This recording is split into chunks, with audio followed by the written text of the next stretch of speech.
Ix-xena ta' agonija ta' Kristu msallab jieħu l-aħħar nifsijiet tiegħu fuq is-salib impitra fil-Knisja Parrokjali tal-Gudja reġgħet ingħatat ħajja mill-ġdid.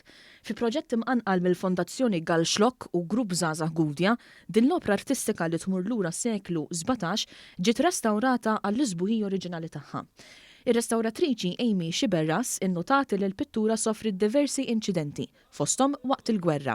Meta ġiet fil-laboratorju tagħna kienet qiegħda fi stat verament ħażin, jiġifieri kellha tiċrid kemm fit-tila oriġinali kemm fit-tila tar-rintellatura antika li r-restawraturi tal-passat kienu waħlu magħha.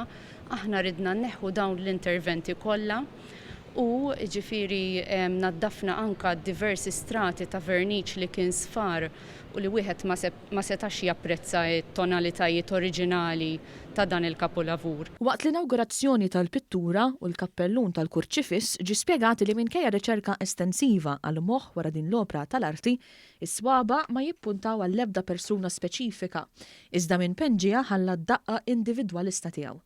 Din l-istess risposta tapplika għal min ikkummissjona din il-pittura.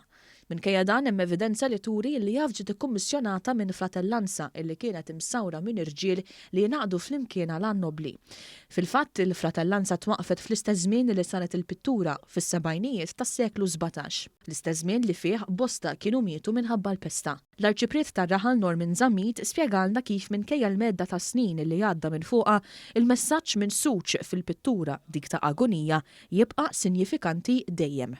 Għal-parroċċa hija waħda mill-pitturi antiki illi mal-Imniti Knisja saret propju għal dan il-post. Ovvjament hija waħda devozzjonali għaliex turi Kristu msallab kif ukoll turi id-duluri illi ovvjament kif nafu il-Maltin għandna devozzjoni kbira lejn id-duluri. Dan l-intervent fuq il-kwadru huwa parti minn sensiela ta' xogħlijiet illi jimmiraw li jħarsu il-patrimonju tal-Gudja. Preżenti għall-inaugurazzjoni kien hemm in-Nunzju Apostoliku Alessandro Derrico, kif ukoll is-Segretarju Parlamentari għall-Fondi Ewropej Stefan Zrenzo Azzopardi.